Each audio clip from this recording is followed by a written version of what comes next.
So,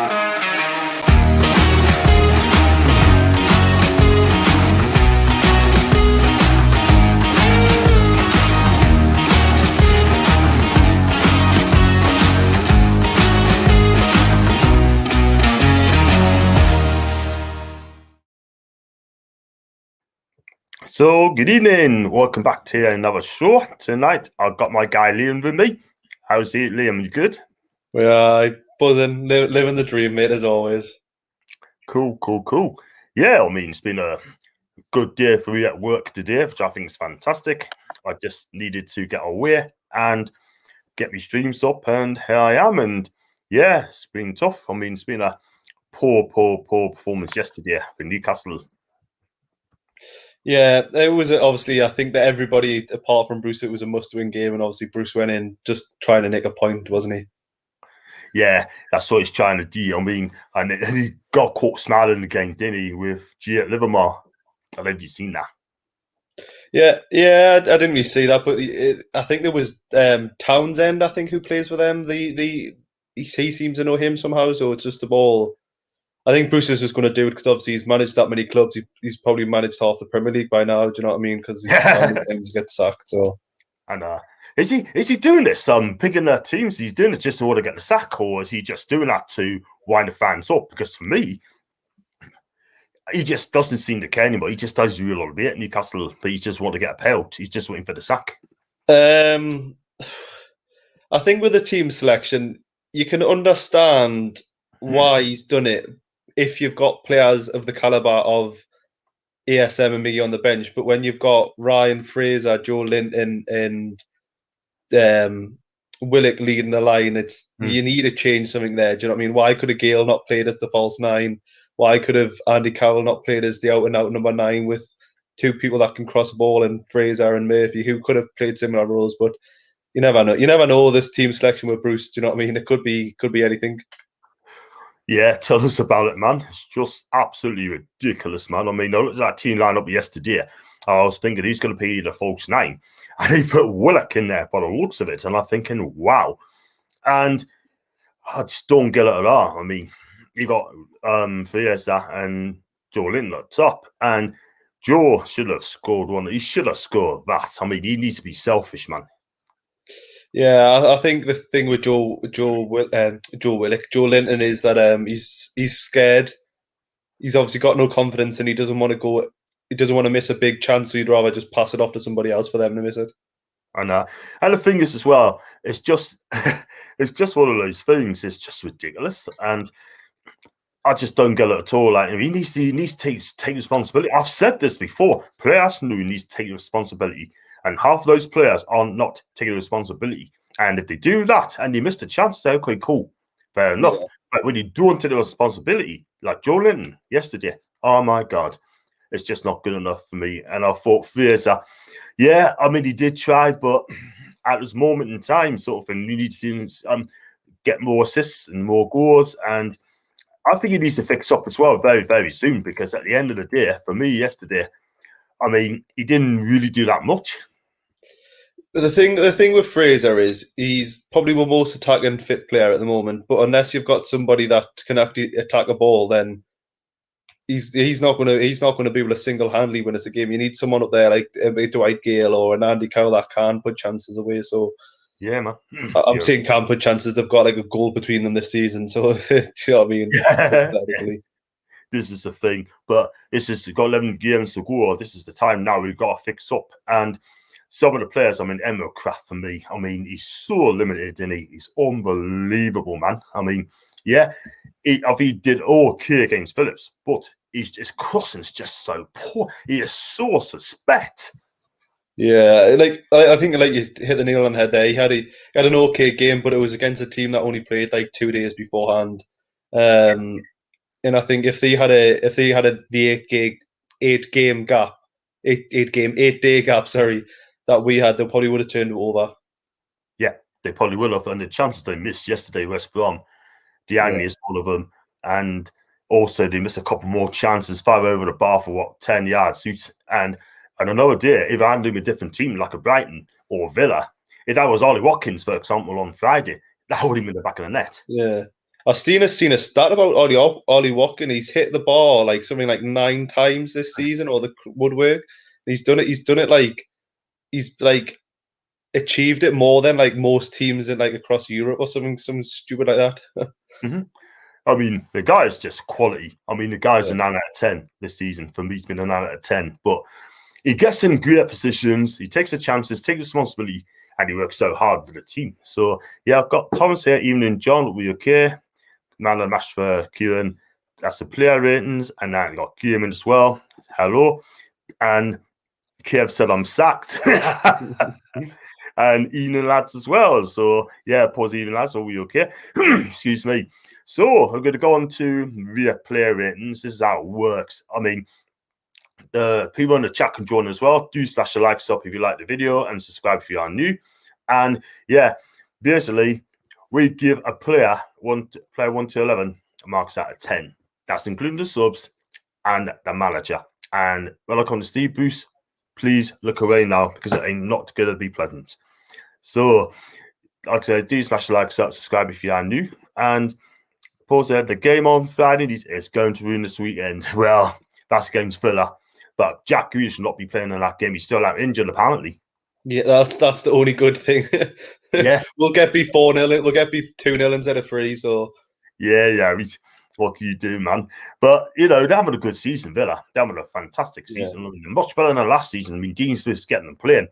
They're tying at the back. They're playing at open attacking football way. And yeah, I mean, their midfield is fantastic. Got Ross Barkley, outstanding. Another outstanding player, him. It's crazy though that they survived because of a dodgy bit of technology and the Hawkeye, wasn't it?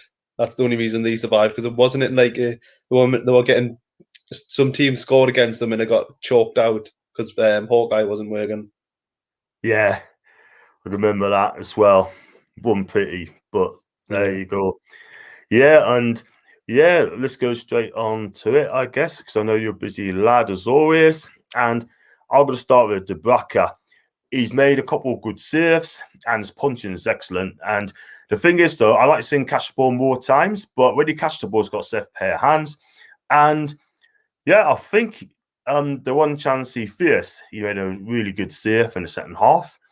And yeah, I'm going to give him a 7 out of 10. What do you make of that, Liam? I can't really remember him doing a lot, to be fair. I think it's just because obviously West Brom are so poor. I was probably going to give him a 6. Because I think he was just bang average, like not bang average, but I think he didn't have to do a lot to keep his clean sheet. Yeah, I can understand that as well. I mean, when he does saves now, I expect him to make some top saves. And last season, he used to get 8s and 9s out of 10s last season. But if he saves he does now, I'll fully expect him because I know he's a top quality keeper. Yeah. And I hope he's going to be key to us this season. And if we are going to stay up, he'll be absolutely key. He'll be in the squad. Yeah. Until the end of the season, at the very least, I hope. And I've got Paul here and saying, is any news of the last train today, or was it another day off? Matty Longstaff started for the under-23s today. Yeah, I believe so. Yeah, I mean, that's a slap in the face for Bruce. I mean, I'm not being funny, right? But again, I mean, Matty has got a future in Newcastle under Bruce. Yeah. Neither has Longstaff. I think they're both done. I mean, this manager's got to be sacked. And the sooner he gets sacked, the better, let me tell you. But that's for another day. And we're going to move on to the right back. And we just spoken about Emil Kraft. And yeah, he's so limited. Yeah, I mean, his crossing's absolutely poor. And his lack of decisiveness is just a joke. And okay, like we said earlier on, he wasn't really tested at the end of the day because the wingers weren't that great, I'll be honest with you. But he did give Townsend too much space at times. Do you know what I mean? But for me, I'm not a fan of him. I'm going to give him a 4 out of 10. Yeah, I think I was just going to go just slightly higher. I think just 5. Like he didn't do much, but he didn't get skinned as he always does. So it's a slight improvement. Because he did have that shot, which I think deflected off a player and the keeper had to save it. And then he had another shot, and it looked like he was trying to score like a conversion in rugby, like. So that's Well, he's in the wrong sport, isn't he? Yeah. He's in the wrong sport, But hey, listen, at the end of the day, it's absolutely crazy, man. Nah, Now, 4 for me. I mean, your rating's the end of the day, mate. So, yeah, you're going to give him a 5. Yeah, I'll go 5 the day. Okay, cool. And we've got our captain, Jamal Lascelles. At times he was careless, but at the end of the day, he needed to stand up against Agnew. I thought he did well with him yesterday. I really thought he looked solid. And yeah, listen, he didn't do much, but when it needed to be done, it needed to be done. So for me, I mean, it's a hard one for me, but I'm going to give him a 6, man. Yeah, I think I've got to agree with you. I think a 6, because I think I'd give Dubravka a 6. So they didn't really have to do much in this game, did they, to get a clean sheet? So both of them are 6 for me, Lascelles. Yeah, I totally agree with you as well. So definitely a 6 out of 10 for our captain. On to Ciaran Clark. For me, I think he's the best defender on the pitch yesterday. He used the danger well, and his interception's been absolutely superb. And when he does get the ball, he doesn't lump it long. He's so composed at the back, and he's just calm. And he's just, for me, he's got to be in that team now. He's got to play alongside Lascelles now, surely, for me. And I'm going to give him 8 out of 10, man of the match. That high? Yeah. It's a hard one because I don't like West Brom didn't really do a lot. But obviously it's your rating, so you can do what you like, and it's your show. So I think I would have gone at a maximum a 7. Wow. Because I think he was better than Lascelles, but it wasn't a hard game for defenders, and it probably wasn't a hard game for their defenders. Do you know what I mean? So 7 for me. Well, he's not exactly playing Real Madrid, are we, at this moment in time? If he does that against Real Madrid and he defended well, then he gets more than an out of 10 for me. So, but nah, listen, you got to beat what you got to do. What's in front of you is the end of the day. But there you go. I got my guy Adam. Liam looks like a floating heat. It's just in ground blends that much in a swap paper, and he's added. Even John will be well, mate. Adam, salute to you, my guy. So yeah. Thanks for coming on as well. So I got Paul says 8 out of 10. Gia says go and do. And yeah, I have to agree with that one there. That's another day. And yeah, 8 out of 10 for Kieran. You're saying 7. I'll say Paul Dummett. I thought it's great to see him back. I mean, does he get forward enough? No. Does he defend well? Fantastic. Yeah. I mean, yesterday, I thought first half especially, I thought it was absolutely amazing. And he's made some great tackles, crucial headers, and he was really beaten. And Nathan Miles just, can get past him really at times for me. So for me, I could give him a 7 out of 10. And it's great to see him back. Yeah, I think with Dummett he always looks like someone's going to take him on, but I think he's that his positioning is always so well. And I think when you see him sliding, the kid's going to get snapped in half, but he'll end up winning the ball. So it's always good to have Dummett back, but it's really pointless him going forward because he'll probably put a cross in and miss every single play I like. So it's like one or the other. You either have Jamal Lewis who can attack going forward but can defend, or you have Dummett that can defend really well and not attack very well. Do you know what I mean? So yeah, man. 6.5. I'm going with Dummett for 6.5. Yeah, fair enough. I've got Paul 7 out of 10, and I've got Kev 6. Double result for first half. Oh wow.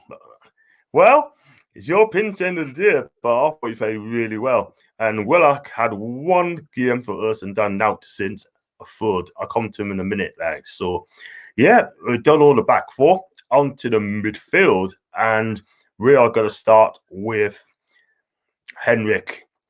0 for him. What did he do? He's hardly been in the game. He hasn't done out. And Burnley fans thinks he's an all-rounder. Yeah, we used to play for them. But I'm struggling with this guy. I'm sorry, but what did he actually do? What did he really actually do? Do you know his first half stats according to this tweet I've seen? 0 tackles, 0 interceptions, 0 dribbling, 0 key passes, 0 crosses, 1 foul, 1 unsuccessful touch. Yeah, that's a Steve Bruce player, by the way, man. That's your player, Steve. That's what you're getting. Do you know what I mean? So, 0 for me. The weird thing is, though, he's with top highest goal scorer on that pitch. Yeah, 2 goals. Wow. Yeah. What does that say about you? And the only thing I heard his name, right, when he went off in the first half, or in the second half, when he got subbed for Dyke Gale. Unbelievable, man. That guy better not play again. What does Matty Longstaff have to do to get in that team? Well, it's like what probably have to marry Bruce. Do you know what I mean? I think there's definitely when something went on there between the Longstaff's mind. Oh, definitely. And I'm amazed that the person having asked him that question as well. Do you know what I mean? I'm amazed at that. And I think the press officer has been told not to ask that question. Steve Bruce was the easy life. Do you know what I mean? Yeah. If it was easy life, it would not be at Newcastle United, let me tell you. Yeah. So, did you see the John Joe Shelby interview where he was on Charlie Austin's podcast? Yeah. I've seen that. I mean, he says that Bruce is a stats man, but he clearly cannot be if you think Shelby runs a lot and he thinks that Jeff Hendrick actually provides something to a game. Like, there's got to be a change come Friday. Like, Hendrick can't be anywhere near that team. Like, definitely they target him, man. I think Dean Smith would target him, man. Do you know, because they know that he doesn't do a lot. Do you know what I mean? He's like playing with 10 men at this moment in time. I mean, for me, I think I've seen some worse midfield that sort of thing. I really, really do. But this guy just tops a lot. He does absolutely nout. And excuse me, I'm sure Sean Dyche was smart enough to get rid of this guy. Do you know what I mean? Yeah. And yeah, for me, 0. What are you giving him? A 1 just because he showed up. Yeah, he's got a shoot right round. Yeah. So I got Paul Hendrick, 0. I got Sam, Liam, Feshman, and Vaughnus, Kier. What a boy! Yay! Yeah. And I got Liam. What's your favourite podcast? The Greenwood and Mulner Show. Cool. Fair enough. And Sam, welcome to my show as well. I got games on Newcastle, Ciaran, Rodrino, on Palermo. He's a hoarding midfielder. Never heard of him. But if he's that good, then I've never heard of him, never seen him play. But I think he goes to a bigger club because Palermo's are the World Club champions. Libertadores champion. I'm not sure. I don't really follow the World Club football because it's always the European teams that normally win. So, and he's Palermo's a stud. They got to play Bayern Munich. That'll be some game. Yeah. But there you go. But I think Bayern beat him anyway. I'm not sure. I think they did, but could be wrong. There you go. So here we go on to Hendrick. I'll give him a 0. Give him a 1. I got Isaac Hayden. I don't think it was that great, to be honest with you. Don't get us wrong. I think he played on the left side in midfield 3, where he should have been like looking after the back 4. But listen, he gives us all. But he was quite quiet today for us, and he's been clumsy on the ball as well. So I'm going to give him a 5 out of 10. Very disappointed. Oh, a 5. I was going to give him a 4. I think he's been poor. Not poor. He hasn't been. I don't think this formation suits him. I think it's not his style of play. So I think I'm going to give him a 4. It's a shame, but he hasn't been up. He hasn't been up to the standard that I would expect. Which is a shame because we've started to play well as a team, and obviously the player that was playing well when we're playing bad is starting to play bad. Do you know what I mean? So it's a bit of a weird one. Yeah, I mean, fair enough. I mean, you give him 4 out of 10. That's okay, cool. Your bit as well, man. I respect your opinion there, Lina. So, like I said about Pelemos, quite answers Liam. Paul here in 6 out of 10. What about more Leicester and Tigers? He's 25 box-to-box in value around £12 million. I never heard of the guy. Sam, this formation doesn't work for Hayden at all. Do you agree with that? Definitely. 4-2-3-1. Yeah, I think that would work better. But obviously, you're seeing on yesterday. Yesterday, it seems like an age away. It seems like so long ago that we actually played because it was that boring. But I've lost my train of thought now. You just have to just go on, mate. I forgot what I was going to say. So no, that's right. Fair dues. Well, we'll just crack on then to John George Shelby. For me, he's played too many hoofballs, yeah? And when he does it, it doesn't come off. His work rate is much better for me, and he did trap back on a few times. But I needed to see more from this guy. I really need to see more of him. But I'm just going to give him... It's a hard one because for me, I could quite easily give him a 4. But what do you think?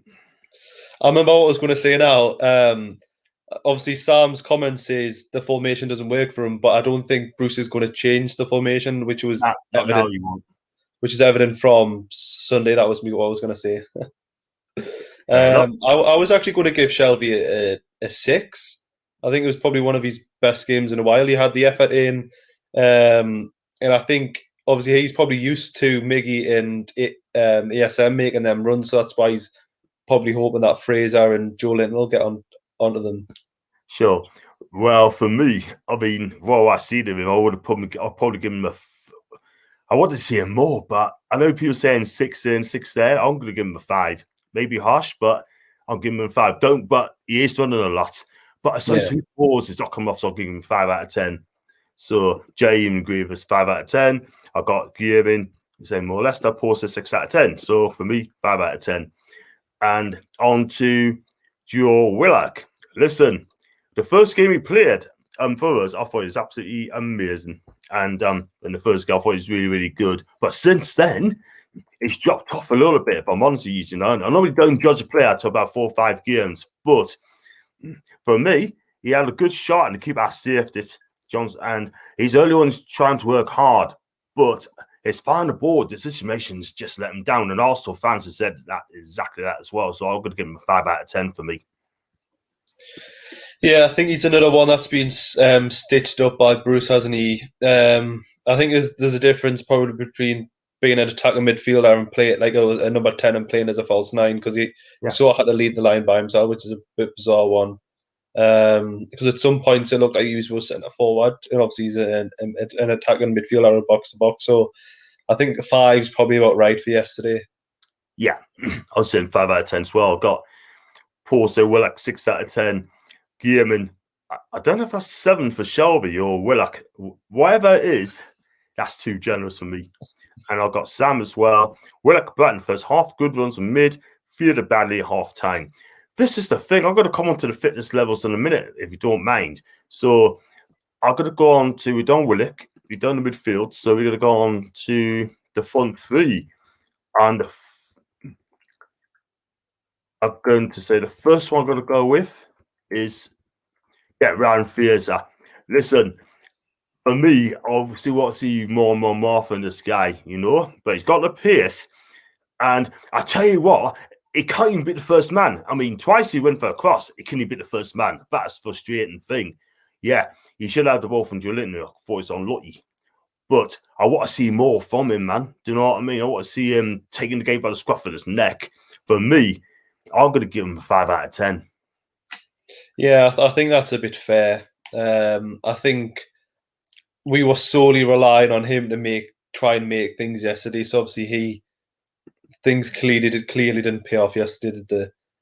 But it would be good to see him, Miggy, and ASM in the same team together behind Wilson. So which will probably never happen now, but never mind. And this is for the manager who's come up and say he's never seen Fraser and ASM play together, and he had numerous opportunities to do that, and he hasn't done it. And I think the guy is absolute deluded. Do you know what I mean? Lying to the fans as well. If he can't keep promises, Steve, button it, you get found out. So 5 out of 10 for me. I'm gonna go with him, Joe Linton. Yeah. Listen, he's shown glimpses what he can do in the first half, yeah? Let's be real about it, yeah? And he put himself a boot for the first 15, 20 minutes. He should have scored for the first half. We talked about it off air. He's not taking responsibility, yeah? And in the second half, he had that shot, which is so weak. The guy's 6'2", right?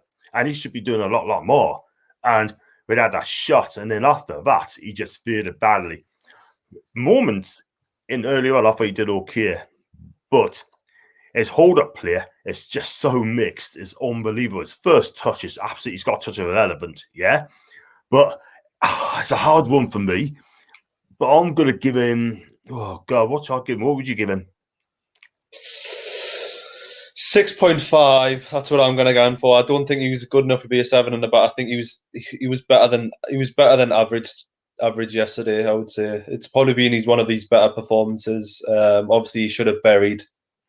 He should have buried the one that he passed to Fraser, and he should have buried the one that he hit off his weak foot. Do you know what? I slept on him last week. I was going to give him a 6, but I slept on it. And for me, I was still going to give him, even though he put himself a boot the first 10 minutes, I always seen him do it for the whole of 90 minutes. Oh, it's a hard one, me. I've got to give him a, what should I say? He's saying 6, yeah? 6.5. I'm going to give him a 6. Or I'm going to give him a 5.5. I'll probably give him a 5 because he faded badly in the second half. Yeah. And I want to see more sort of thing, if you know what I mean. That shot in the second half. And people's going to criticize us for that, mind. Do you know what I mean? I'll give him a 5 out of 10 because I slept on it for him, mind. But like you said, he is getting better, I must admit. But he's got to do more and more and more. So it's 5 out of 10 thing. So on to the subs. Right, Gale. He didn't do much. He touched the ball apparently 10 times on the stat. And we just keep hoofing it, and it doesn't help on our sort of thing, you know. But he came on around about the 60 minutes, something like that. I'm going to give him a 4 out of 10 for me. I know I'm going to standard 5, but he's a 4 because he didn't do much, mind. Yeah, I think someone was saying somewhere that he had more touches in our box than he did their box, which sort of just says it all, doesn't it? Do you know what I mean? Yeah. He didn't do a lot because I don't think he actually got a lot. He didn't have a lot to feed off, so 4, I think, just because he didn't get much himself. Fair enough. Yeah, I mean, on to Andy Carroll. He only had 30 seconds, did he? So I can't really rate him. I would have said 10 out of 10 for that 30 seconds. Like, yeah. Oh man, absolutely brilliant, man. You got a girl or two there. That's fun, Paul. Yeah, I mean, just that really. I mean, I've got to go on to Steve Bruce now. Now, for me, if you look at the bench, it's a stronger team than the first 11, right? He assisted. He's gonna keep playing that formation. Okay, cool. You know, he puts Willock in a false 9, for what I've seen, right? Yeah. And he insults Andy Carroll with 30 seconds to go, and then he fingered that he won the game. Yeah. For me, I'm gonna give him a 0 out of 10. I'm sorry, even though he drew, but again, he just didn't really go for it, did he? Second half was poor. One shot on target, man. He stands to his hands in his pockets, yeah? He doesn't coach the players. He doesn't chew them up. Yeah? Where's Graham Jones? We haven't seen his face. Yeah. Do you understand what I'm saying? I mean, oh mate, I get it. It's like you were saying before. I think Sam said in the comments Joe Willock faded after this first half, and I think Joe Linton faded.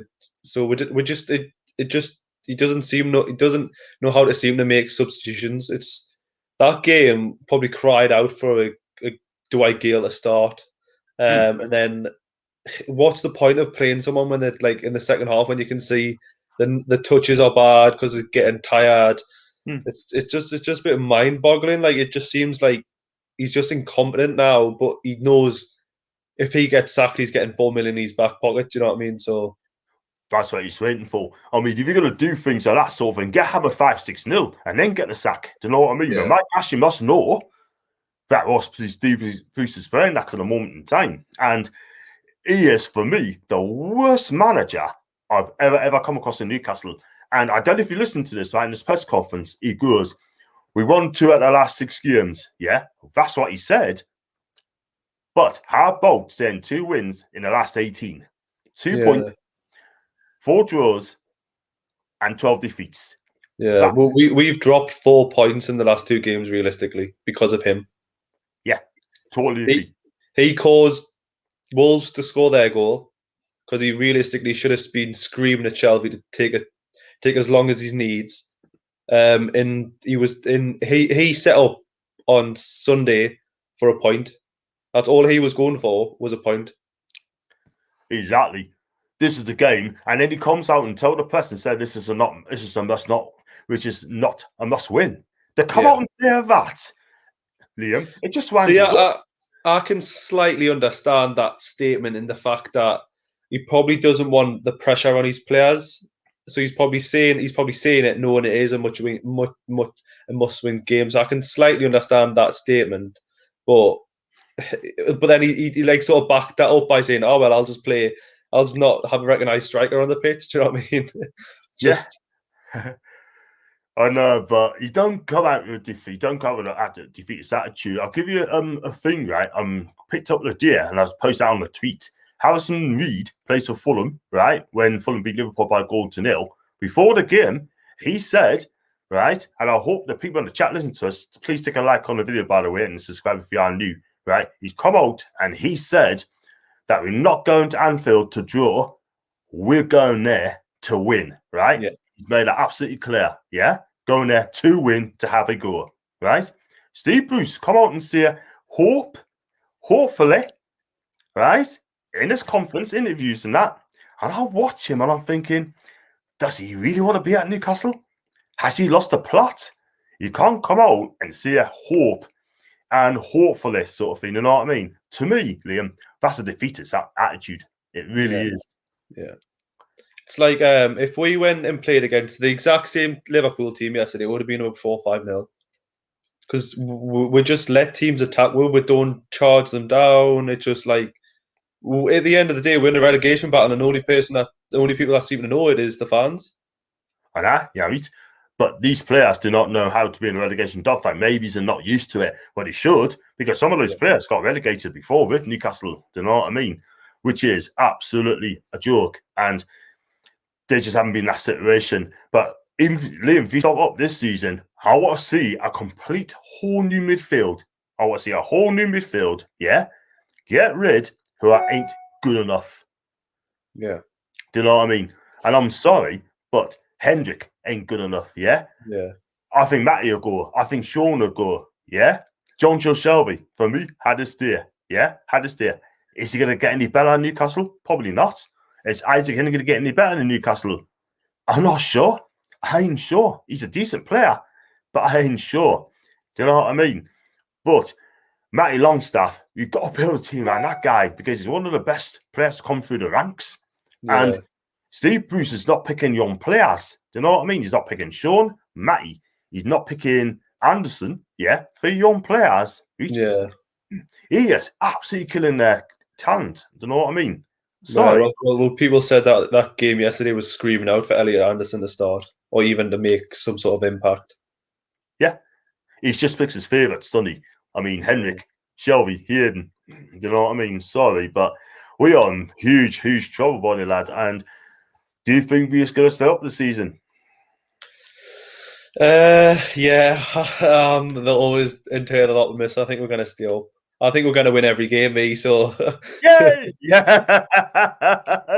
Win every game, we're going to smash them up. We're going to be a prime Barcelona. We're going to be doing bits as well. Do you know what I mean? Exactly. That's no problems that are. But are we going to stop this season? In my opinion, probably not. If I'm honest with you, you know what I mean. Look at the games we've got. We got to play Villa, and we got to play Brighton. Now, I had Rich, the Gunnar Rich from Over the Game podcast. If you haven't checked him out, please get him subscribed. He said yesterday, whoever loses that game next week is going to be in big, big trouble. And he's absolutely right. He's absolutely right, because we lose that game. Fulham win their game. Oh, they got Man City, by the way, but they win the game after that. I fully expect Brighton to beat Southampton. And I fully expect Fulham to have a go against Man City. Yeah? We'll be in the bottom three. And the question you got to ask yourself is, are we going to get out the bottom three? Because I don't think we're going now. Yeah, the only saving grace is Brighton's running is a lot harder than ours. I think they've pretty much got the top 10, I think, in the run up, and then we've got Fulham on the last day of the season. So it's all going to be interesting. Do you know what I mean? You would have never have said that Fulham would beat Liverpool on Friday night, would you? Do you know what I mean? So no, it's all going to be interesting. I know, but I like to see Newcastle give it a real go on Friday. And going back to real go, you look at their fitness as well. Newcastle's fitness at this moment. I mean, apparently, you look at Barcelona, they train 5 times a week, Thursday and Sundays off. Newcastle has got to start training every day, 5-6 days a week. And apparently they only train twice a week. No wonder they're not fit. Yeah. See, for me, it's like you know you're not going to score many goals from your forwards like Joe Linton, Andy Carroll, Dwight Gale, Fraser, Murphy, them sort of players. So why would you not be rehearsing set piece after set piece like day in, day out? That's all you should be working on, because realistically, that's probably the only area where we've probably got strength. Like Lascelles can score from corners, Clark can score from corners. Obviously, Dummett if he's ever on the pitch, and like with Dwight Gale, if it comes down, it's going to fall for him. He'll put it in the back of the net. I think that's the thing for me. I would just be practicing set pieces. I would be happy if we scored all of our goals from set pieces for the rest of the season now, just to score. Because I think unless we score from a set piece, it's going to be a lucky deflection that'll go in, or a dodgy own goal. Yeah.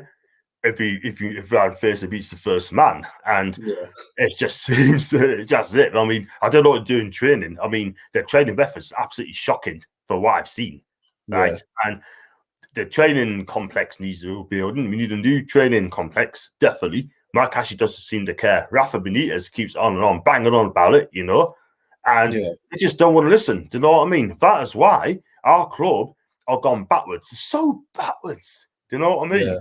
And I don't want to be over passionate. You know what I mean? We want the best for Newcastle United, man. Do you know what I mean? And it's gonna get. I'll tell you what, though, we start up. We definitely need to change that team. I'm telling you, because I cannot trust that team. You think about it, right? Finished 10th of the Prem, then 12th, then 13th, and we've come 16th. That we regressed, man. We regressed. Big style, do you know what I mean? And I'm not blaming Rafa for that, because he wants to be back properly. So, just on the Friday's game against Aston Villa, how do you think we're going to do? 2-1 Newcastle. 2-1 Newcastle. Yeah. I'm going to say 2-1 Villa. 2-1 Villa for me. Yeah. And who's going to get the goals for Villa? My guy, Watkins. Who do you reckon's going to get the goal for Newcastle? So it's got to come. You just got to come for a set piece. I think it's going to be lucky. It's probably going to be a lucky goal, and probably Fraser. I think it's going to be Fraser, and Villa go 2 up, and then Fraser get one, and then they're just going to show a bit of fight, and that's it. And this is the thing: you've got no fight in this team whatsoever. You just mentioned Joe Linton and Carroll and Gale. They've only scored 1 goal each last season. That is a sorry state of affairs, man. Yeah. It's for like someone that cost 40 million. It's a bit bizarre, isn't it? Shocking, absolutely shocking. I mean, Watkins cost £28 million, up to 33 add-ons to moment in time. And now I don't know what to say, man. But we got to see what happens on Friday, and because the big one's on, the biggies is against Brighton. We lose that game, I can guarantee it could be in the bottom 3. And I expect Brighton to get a point against Southampton, and then they probably beat us and all. But the one saving grace, that Tariq Lamptey, he's still out injured, so I don't think he'll be playing against Newcastle. The guy that took ASM to task in the first game at St James's, that guy is going to be the best right back in the country. Tariq Lamptey. Well, I'm surprised Chelsea let him go for so cheap. And the guy is just absolutely brilliant. He's quick. He can cross the bar. For him, it's just no fear for the lad. He just deals with it. Do you know what I mean? So, just got a tweet off someone say, "Can you please retweet this? Can you retweet that?" Sort of thing. Do you know what I mean? Do you get that all the time? You get people ask you to tweet things. No, I don't really use my Twitter that much. So, fair enough. Got to be there anyway. Listen, Liam, thanks so much for coming on, my guy, and it's been a pleasure. And we can go on it all day. I'm back on the show at the 8 o'clock for the 4 Horsemen with Paul PD Proudlock, and who's coming on? I think it's one of your guys coming for NUFC. Carl, I think. Yes, that's it. Carl's coming on, mate. He's a good lad. We look after him, and it's going to be fun and games. So did you enjoy coming on though? Mate, it was brilliant. Thank you for letting us on. Champion stuff. Listen, you get stuff away, man, and we definitely talk again after the match. Hopefully do on Saturday or Sunday for the review, and we go again. Yeah, definitely, mate. I'll let you know. You do that, man. All right. You take care, man. Thanks for coming in. I know. Speak later, pal. You too. You too.